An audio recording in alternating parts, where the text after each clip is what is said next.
Let's add 2.7 plus 80.13 plus 5.036. What's the key to adding and subtracting? Line which way? When you say line them up, you're right, but line them with respect to what? To the decimal. With respect to the decimal point. You want the decimal points to be on top of each other. You want the digits to match. So the second number, there's a decimal point, there's the 0, there's the 8, there's the 1, and there's the 3. That's a 3. Next number, there's the 5.036. So you line up the decimal point. And if you want to make the numbers the same size to make life easy on you, go ahead.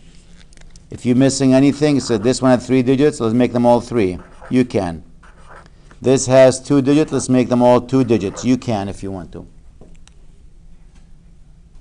So now when you look at them, you can see which one lined up on top of each one. 0, 0, and 6. 0, 3, and 3.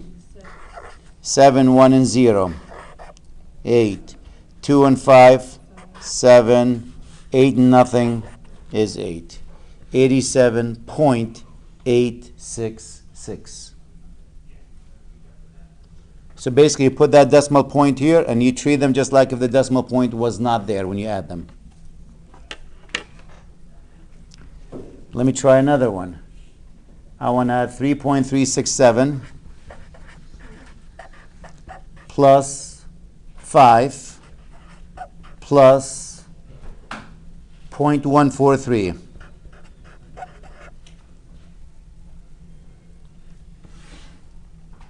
The first number, 3.367. The 5 is a whole number, right? That sits right here. There's no decimal. So you can make it 5.000 if you want to. It's a whole number. The 0.143, there's the 0.143. So you want to add the zeros here, go ahead. Let me make sure just I change the color. The ones I'm adding, the orange ones are the ones I'm adding. Putting the zeros there, it wasn't part of the problem. Just change the color on them. So I changed the numbers by adding zeros, 5.000, 0.143. Here's my decimal point. Now treat them just like if the decimal point is not there. 7 and 3, 10. 0 carry 1. That's 11. 1 carry 1. That's a 5.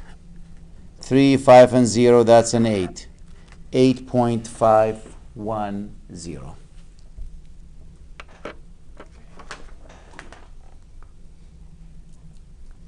What about if we're going to subtract?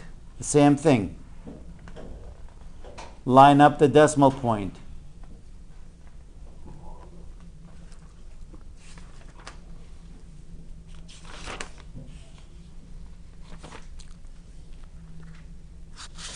Let's do subtractions. Let's say I want to subtract 5.038 minus 2.11. 5.038, 2.11. Make them the same size. And it's subtractions. Here's my decimal point right here. 0 from 8.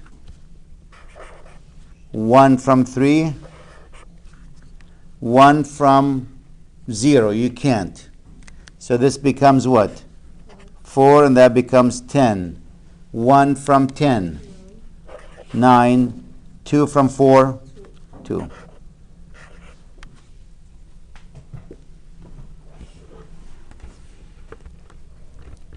We use subtraction addition all the time. You take your checkbook. Your balance in your checkbook right now, it's $1,238.79. And you have a car payment coming up. Your car payment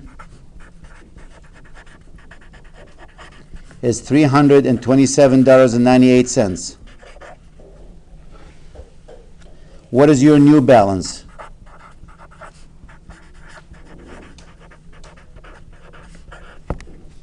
So this is the current balance right now, as of now, is $1,238.79, and you have a car payment of $327.98. So do you add that number to your old number or subtract it? You're gonna write a check. You're gonna subtract that. 1,238.79.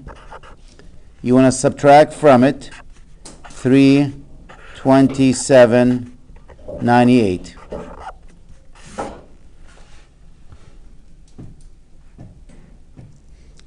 Here's my decimal point. 8 from 9. 1. 9 from 7. You can't.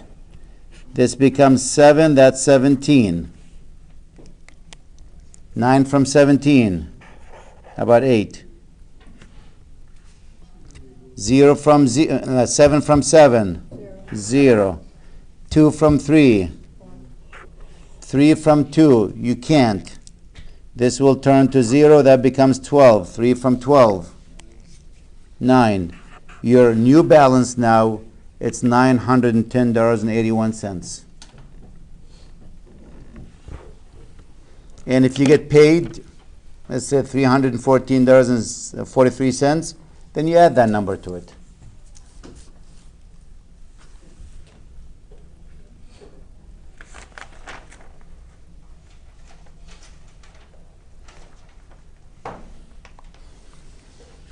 Let's try another one.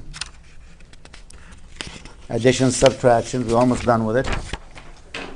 Just gotta take you back memory lane to chapter 1.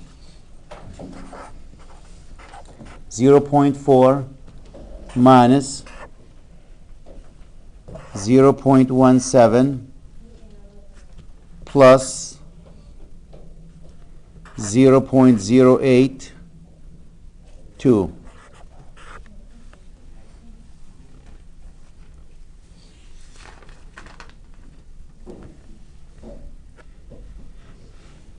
You have to remember what? The order of operations. Order of operations, PEMDAS. That's first, that's second, that's third, that's fourth. So first one is what? Parentheses. You got to do what's inside the parentheses. So let's go to the right. We have a space here.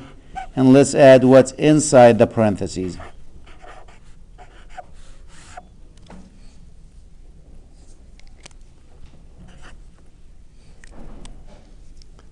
There's a decimal point, 2 and 0. 8 and 7. 15, right? That'll be 0.252. So now your problem becomes 0.5 minus 0.252. Do parentheses first. We did that. Do we have any exponents? No. Do we have any multiplication or division? No. Do you have any addition or subtractions? Yes. So let's subtract these two. 0.4, and you want to subtract from it 0.252. Now definitely you have to make the numbers the same size here.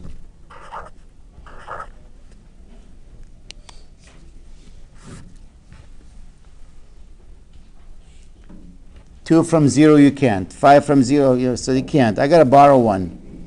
So you borrow one from this.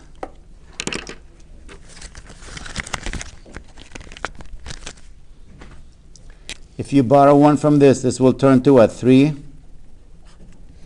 9, and this becomes 10. Because you have to go all the way here to borrow one from that. You got to borrow one from this, you can't. So you have to go to this one. So you take one from this becomes 3, right? And this number really becomes 10. When this one borrows one from this becomes 10. But this guy comes in and borrows one from that.